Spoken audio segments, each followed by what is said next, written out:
The U.S. Naval base was unusually quiet that morning, with only the sound of boots echoing through the corridor. A middle-aged janitor pushed his cleaning cart slowly, focused on his work. Few people noticed him, and fewer cared. To everyone there, he was just another civilian employee trying to survive. At the far end of the hallway, a SEAL Admiral entered with several officers. Their uniforms were crisp, their presence commanding. As they walked, the Admiral's eyes fell on the janitor mopping the floor. With a light smirk and playful tone, he decided to break the silence with a joke. "Hey, you there," the Admiral called out, stopping suddenly. "You look like you've seen some action. What was your call sign when you served?" The officers chuckled softly, expecting embarrassment or confusion. The question was clearly meant as humor, nothing more. The janitor froze for a moment.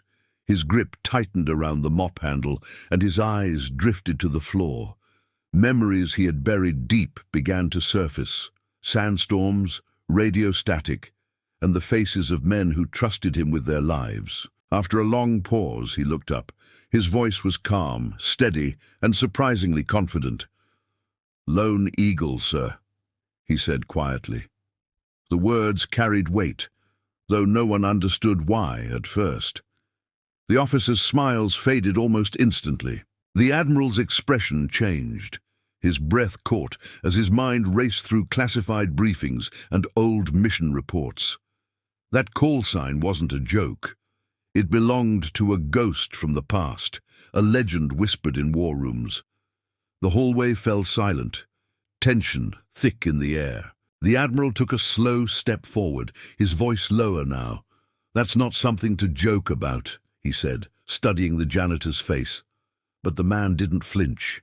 Years of discipline showed in his posture, something no ordinary civilian ever carried without realizing it. Silence wrapped the corridor. One officer discreetly checked his tablet, scrolling through old mission files. His eyes widened. The name matched, the dates matched, the description matched. The janitor standing before them was supposed to be missing, presumed gone after a classified extraction mission years ago. The Admiral exhaled sharply and straightened his back. Without hesitation, he raised his hand in a firm salute.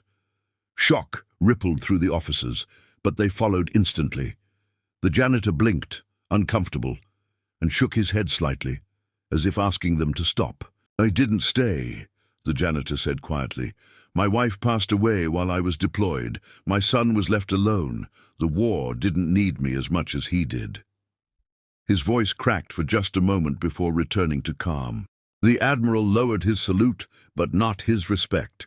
"You saved 12 men that night," he said.